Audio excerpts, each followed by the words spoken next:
Gračišće, slikovito mjesto u srcu Istre, dom je mnogih zanimljivih priča, tradicija i bogate kulturne baštine. Jedna od osoba koja posvećeno radi na očuvanju čakavskih govora, etnoloških običaja i narodnog stvaralaštva ovog kraja je Alvijana Klarić, doktorica znanosti hrvatskoga jezika, pjesnikinja i znanstvenica. Alvijana je svojim radom neizostavan dio identiteta Gračišća, ali i šire istarske zajednice. Lijepi pozdrav poštovani gledatelji i dobrodošli u novu epizodu televizije Gračišće. Očuvanje baštine, jezika i običaja visoko je na listi prioriteta doktorice znanosti i pjesnikinje Alvijane Klarić, koja je godinama posvećena dijalektologiji i etnologiji objavila brojne radove o čakavskim govorima i tradiciji rodnoga kraja. Alvijana, kako se kod vas rodila ta ljubav prema dijalektologiji i njegovanju lokalnog izričaja? Pa ne znam, evo iskreno, to je bila ljubav na prvi pogled, što bi se reklo. Prvi put kada sam slušala taj kolegij na fakultetu, odmah mi se je svidio, odmah sam ga zavoljela, osobito akcentuaciju, to moram reći, dakle zaista volim naglašavati tekstove, bilo riječnike, bilo pjesme ili bilo što, tako da dijalektologija je jednostavno područje u kojemu se vidim i pokazalo se da to je za mene. Pa okrenimo se onom koji vam je najbliži, a to je gračaški govor. Po čemu je on poseban? Gračaški govor je ekavski govor, što znači da ga naravno karakterizira ekavica. Dakle, na mjestu nekadašnjeg jata pojavljuje se što bi na primjer značilo da kažemo beseda, a ne besida, da kažemo čerepnja, a ne čeripnja ili čiripnja, kažemo čerešnja, a ne čerišnja i tako dalje. Također, vezano u samoglasnički sustav, uz osnovnih 5 vokala, imamo i 3 dvoglasa ili ti diftonga. To su i koji se pojavljuje na mjestu dugoga Primjeri bi bili, na primjer, brijeh, crijekva, lijepo. Zatim imamo drugi dvoglas, to je ua, koji se pojavljuje na mjestu dugoga a. Primjer bi bio samanj.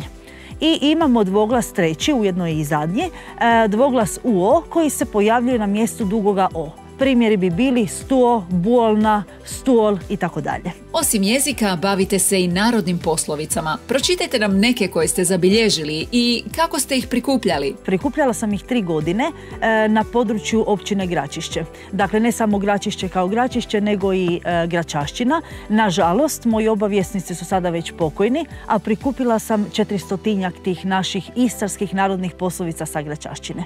Evo recimo, brižan oni ki ima već dani nego klobasic. To bi značilo jadan onaj koji ima veće potrebe nego mogućnosti. Predsjednica ste katedre Čakavskog sabora Žminj. Čime se ova udruga bavi i koji su njeni ključni projekti? Ja sam na toj funkciji 2 godine. Inače, da se pohvalim, odnosno da se pohvalimo, katedra Čakavskog sabora Žminj djeluje već 53 godine. I to mogu slobodno reći u kontinuitetu. U središtu naše djelatnosti je manifestacija pod nazivom Diča slaje zvoni i izdavačka djelatnost. Naime, svake godine u svibnju, već tradicionalno u svibnju, se održava natječaj gdje se natječu učenici, dakle u središtu pažnje su nam baš učenici, bilo osnovnih, bilo srednjih škola, koji se natječu sa svojim pjesmicama, naravno na čakavskom narječju ili pak u recitatorskom izričaju. I također novina koju smo uveli 2019. odnosno koju su uveli, jer ja sam preuzela tu funkciju 2022.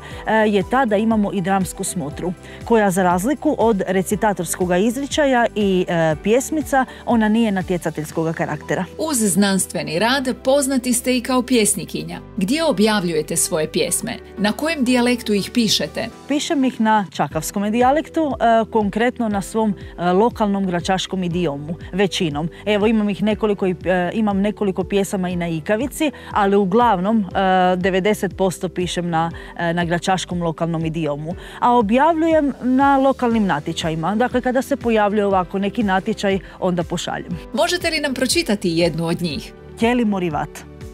Niman lazno, niman lazno, niman lazno. Semi se parada, to su besede ke najbolje znamo.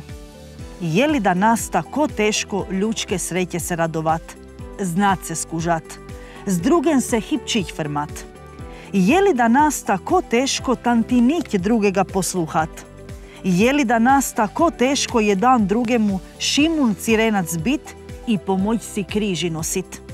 Je li tako teško drugemu se nasmejat i lijepo besedo za sakega znat? Tju ben, tju ben, tju ben. Tju mu se ben skužat, tju se ben s drugen hipčić frmat, tju ga ben tantinich posluhat, tju mu se ben nasmejat. Na se rečemo tjemo ben. Samo tjelimo mi se to rivat do onega momenta kad budemo trebali ovaj svijet abandonat.